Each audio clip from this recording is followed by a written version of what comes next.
Olá, amigos e amigas do canal Coleção Paralela. Outro começo diferente. Tô tentando bolar inícios de vídeos diferentes. Tô tendo sucesso? Não.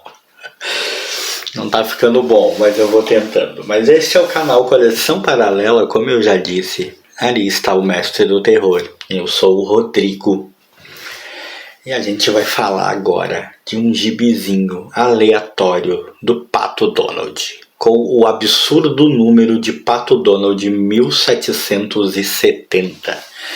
Às vezes chega a ser inacreditável. Eu penso, quem tem a coleção completa do Pato Donald, mesmo levando em consideração aquela fase em que nos números pares saía Pato Donald e número ímpar saía Zé Carioca, ou ao contrário, mas de qualquer maneira a fase em que eles se revezavam. Quem tem? Porque é uma coleção imensa, né? Deve ser uma das revistas mais difíceis de completar a coleção pelo número extenso e ao mesmo tempo é uma das mais fáceis de se comprar. Sempre uma edição nova, sem comprar repetida, porque tem muita, né? Tem muita, é muito louco. E a gente vai falar então dessa ediçãozinha aqui. E na verdade é uma edição que não tem tanto assim para falar. Começa pela capa. A capa tem os meninos aprontando com o Donald, né? Um bolo de aniversário que tem um balão que ele vai cortar e o balão vai estourar. Mas o que me chama a atenção no bolo do Donald não é nem o fato de que ele está prestes a cair numa pegadinha, é o fato de que tem uma vela comum, não é uma vela de aniversário em cima do bolo, que está derretendo e a cera está se misturando ao bolo. Fico feliz que ele não vai comer esse bolo, né? Que o bolo vai explodir na cara dele, porque eu realmente não comeria. Traz uma daquelas propagandas, na época que os ursinhos carinhosos, eu ia dizer ursinhos Gummy, nada a ver. Na época que os ursinhos carinhosos estavam em todo canto, estavam fazendo muito sucesso, porque esse é um gibi de 1986 da Editora Abril. E as histórias dentro? O que temos para falar sobre ela? Bom, a primeira história, a que eu considero a principal, pelo menos com o personagem Donald, é um passado limpo demais. E é o Donald nos seus intermináveis empregos, que ele já teve centenas, né, de empregos, o Donald. E aqui ele trabalha como ajudante geral numa empresa de sabão, de detergente, de material de limpeza do Tio Patinhas.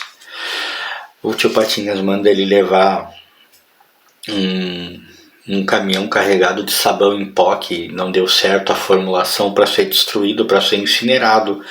Donald tem um encontro com a Margarida, não quer se atrasar, acaba fazendo besteira, deixando o caminhão num estacionamento com a carga exposta. Chove, a carga escorre para o rio. Ele e a Margarida estão jantando num restaurante que fica à beira desse rio e o caos se forma. E mas tem uma curiosidade nessa história que me chama muito a atenção. Eu, contei aqui rapidamente o que é a história, mas o que me chama a atenção nessa história? É a primeira história que eu vi, é a primeira história que eu lembro de ter visto em que eu vejo o carro do Donald, o famoso 313, com a capota levantada. Eu nunca tinha visto em nenhuma história. Eu nem sabia que o carro do Donald subia a capota. Tudo bem, o carro não tem teto, é de se imaginar que é conversível, óbvio, mas eu nunca tinha visto uma história em que o carro dele sobe a capota. E olha, o carro com a capota levantada, o 313, ficou mais charmoso, hein? Ficou um belo carro. É a primeira vez que eu vejo isso acontecer. Também não mencionei, contei como a história se passa, mas não mencionei o fato de que o Donald conta essa história. Ela é um flashback. O Donald está contando esses fatos para o carteiro que tinha que entregar uma correspondência para ele, e o Donald está morando lá no fim do mundo para tentar escapar da fúria do Tio Patinhas, principalmente, né, que provavelmente quer arrancar o couro dele. Essa história valeu por ser uma história até bastante engraçadinha, mas principalmente pela oportunidade de ver o 313 com a capota levantada. Achei extremamente curioso. Tem uma seçãozinha de correspondência minúscula, Tem Donald o estilista, isso seria tipo uma piadinha de uma página, mas é uma piadinha que não tem graça nenhuma, absolutamente sem graça. E aí tem como funciona o computador, olha isso, em 86 o computador ainda era uma coisa quase que inacreditável, né? Ainda tinha como funciona o computador. Aí temos a história O Colapso Pensativo. Outra história legalzinha, mas que traz como principal curiosidade para mim, pelo menos, um crossover.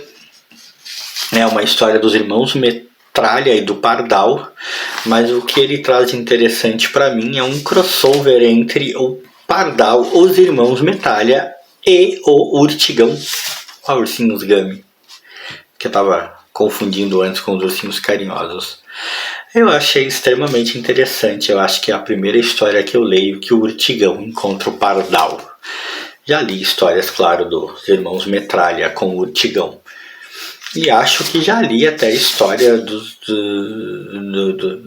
irmãos Metralha com o Urtigão, não, dos irmãos Metralha com o Pardal. E acho que já li histórias do Urtigão encontrando os irmãos Metralha no passado também. Mas ele, o Pardal, é a primeira que eu vejo. Pelo menos que eu tenho lembrança.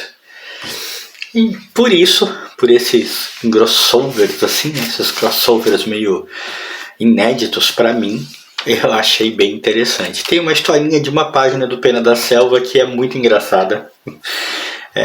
Esse personagem é muito legal. Eu queria ter mais coisa dele para ler. Eu espero ter. Eu tenho tanta revista Disney para ler ainda que eu espero que tenha mais coisas.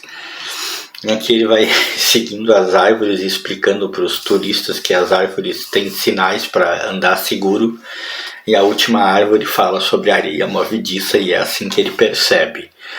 E depois tem a última história, A Isca Infalível, na qual o Donald se mete numa competição de pesca com um cara muito desonesto. Ele usa uma isca especial feita por um trisavô dele. A isca funciona. Acontece um monte de confusões, mas ele consegue pegar um enorme peixe-espada e vence a tal competição de pesca. Enfim, é um gibizinho, como eu disse, bastante aleatório, com historinhas, nenhuma delas assim tremendamente notável, tanto que vocês notaram que os pontos que eu tive a destacar são pontos meio fracos para se destacar quando se fala de HQ, né? Um carrinho de capota levantada só porque eu nunca tinha visto isso acontecer antes, e um encontro entre o Urtigão e o Pardal que provavelmente deve ter acontecido outros tantos, só eu nunca tinha visto, ou não lembro de ter visto e vi agora. Era uma época em que a revista era quinzenal e, portanto, tinha um número de páginas bastante reduzido, mas isso ainda foi antes, anos 80, ainda foi antes da fase R$1, né? Bem antes da fase R$1, que foi a fase em que a Abril ficou capenga de verdade e as publicações Disney capengaram junto de maneira assustadora, que vendia os gibizinhos por R$1, mas era triste de ver o material oferecido. Essa ainda é anterior a isso. Digamos que nessa época, aparentemente, ser quinzenal até funcionou. Até que deu certo. E é curioso que é uma revista bem fininha, né? É uma revista de pouco mais de 40 páginas, 41 páginas, e ainda assim acharam um espacinho para muita propaganda, um espacinho para páginas de correio, por mais que seja uma só, e para uma pequena matéria falando de computador. Isso é que eu chamo de otimizar espaço. E os caras muitas vezes não tinham seção de correio na época em que isso era muito comum nos quadrinhos, porque diziam que não tinha espaço. A editora Abril conseguia umas coisas que são louváveis. E é isso, gente. Nada mais a declarar sobre a Pato Donald de 1770. Tenho outras tantas do Donald para ler ainda. À medida que eu for lendo, vai aparecendo aqui. Porque Disney também tem que figurar nesse canal, né? E se você curtiu esse vídeo, um likezinho pra mim. Pro mestre do terror. Fomos!